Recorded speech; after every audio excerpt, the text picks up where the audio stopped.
Well, happy Monday. Thanks for joining us here on the Market Day Report. I'm Marlon Bowling with you. Hope you had a good weekend. And we're getting ready for another full trading week. Lots of adventure lies ahead, I'm sure. I am joined by Mr. Brian Hoops, the president of Midwest Market Solutions, and we'll talk about the developments that took place over the weekend and what could move the market direction here this week. Hey, Brian, how are you? Hey, Marlon, I'm good. Good morning. How are you doing? Doing all right. Been watching the big rain clusters, storm clusters that have been moving through the plains and into the Midwest here over the weekend and continuing this morning. Tim was talking about that. A lot of rain out there. I guess that's kind of dampening the spirits of the bulls if you have adequate rain in much of the growing part. It's hard to get a rally when you got a lot of rain that's falling, and that's what's happening here this weekend and early part of this week. Temperatures are much cooler, but the forecast is becoming concerning once again, and futures are starting to trade that forecast. And if we're going to rally, it should be led by soybean market. We saw a private export sale announcement this morning. Again, this is 416,000 metric tons of beans to an unknown destination, which I think everybody believes that's going to end up being China anyway. But the forecast is much hotter and much drier than what it was last week, and that goes into the end of August. And so, soybeans are a crop of August. They've had a great first 2 weeks of the month, but the last 2 weeks look to be maybe adverse to growing conditions. So we maybe have taken enough premium out of the marketplace for now. We're going to try and add some of that back into the soy complex in the next several weeks. So, I wouldn't be real bearish to soybeans at this point in time. They had a fairly friendly report on Friday. Even though they sold off, they still cut yields down and lowered ending stocks from 300 million down to 245 million bushels. That's a pretty sizable cut. And so we saw higher overnight prices, and I think that will continue into, at least through this week. And we'll see how high these markets can rally with a higher U.S. dollar. Yeah, September soybeans overnight were 8 cents higher, and they finished that Globex trade overnight at 13.45 and a quarter, and November was higher too. It was up 9 3/4. So I guess I would kind of explain that, a little more optimism on the export front and maybe a little bit more concern on the weather moving in. But when it comes to the corn, let me bring up these corn quotes from bar chart here. On the corn overnight, we had September finishing 4 lower at 470 and a half. Now, when I got up to come into work this morning, everything was, oh gosh, maybe a penny either side of unchanged. There wasn't much movement, but things softened up right as we came to the finish line last night. December corn was 4.5 lower at 482 and 3/4. So a little weakness there. Obviously, the weather forecasts are not too concerning for the corn traders now.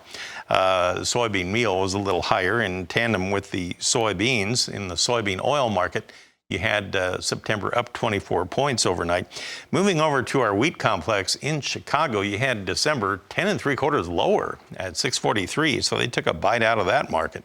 Kansas City wheat on December was down 8.5 cents at 757 and a half. And on the Minneapolis market, you had December down 4 1/4 at 826. Brian, there has been quite a bit of talk about analysts being very concerned about the technicals on the wheat market, that it could blow out the long-term lows. What do you think? It's certainly possible. We're getting down into some good technical support that has produced rallies in the past, but you have to have a reason for the market to rally. It's the same thing in corn. It's sitting right now on really good long-term support, 481, 482. That was the lows that were established about July the 12th and 13th in corn before we had a sizable rally. But again, you have to have a reason for that rally to develop. With the funds holding some big shorts in the wheat, you certainly could have a rally, but it's just right there. It's probably just not in the cards to see any type of a rally off of that level that's going to be sustained. It's if it's short covering, that's a lot different than fresh new buying coming into the market that will extend a rally. So yeah, I would be very concerned if those lows get taken out. We're going to see a lot more funds selling below it. Well, and there was that news over the weekend that Russia had launched more attacks, especially on Odessa in Ukraine. Big-time missile attacks there, did a lot of damage, and then they had apparently boarded a foreign freighter that was headed toward Ukraine. They tried to halt it from reaching port. I believe it made it anyway, but Market didn't seem to care too much overnight on the corn and wheat, so that bears watching too. We'll come back in a moment and we'll talk about livestock trade on a Monday right after this. All right, we're back talking with Brian Hoops, the president of Midwest Market Solutions. You know, Brian, if you look at that livestock summary as we wrapped up Friday, I guess we did finally get a little bit of cash cattle market activity late last week. I don't know if we accomplished a lot. From what I understood, the ranges were fairly wide, and if you kind of average everything out, I guess it was kind of steady with last week. What do you think? What's your interpretation of the numbers that came out? Yeah, that 185 that you have on your screen there, I believe that was some cattle in the Southern Plains that were pulled back into Nebraska and put back on feed again. So those weren't the market type ready cattle, but it's a much higher price level in the northern trade. And that's where a lot of the strength is lying. So I think you kind of have to discount that 185 and look at the bulk of the trade, which you're alluding to. That's mostly 180, maybe just a little bit above it, 181 or 182. Mm-hmm. And so, futures I thought was a little disappointed with that cash news, as we were looking at earlier in the week, maybe a steady to higher go, and it was mostly just fully steady by Friday. So futures did pull back on a disappointment in that. The calls to start the week are looking at steady to higher for the cash markets this week. We'll see if we can get some cattle to move, as the heat is supposed to come into the plains again by the end of the week, and it's going to be much cooler the first couple days. So maybe we'll get the cash trade to move early this week, Tuesday or Wednesday. And of course, you have a cattle on feed report coming out on Friday again.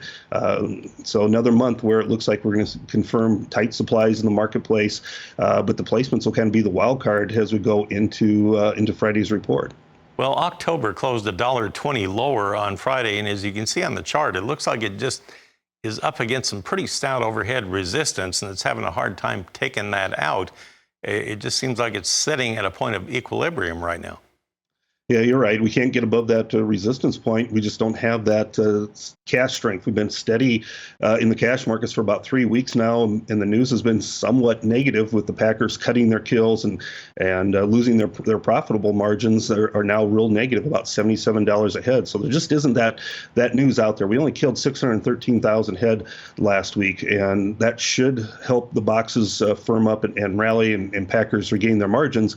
But that means they don't need that many cattle when they cut those kills down to that level. We'd really like to see 660,000 head being killed. Yeah, those runs are down again.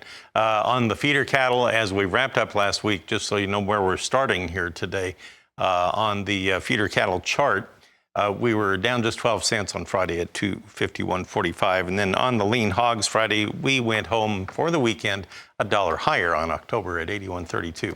Thank you, Brian, for joining us here today. Brian Hoops of Midwest Market Solutions. He's in Springfield, Missouri.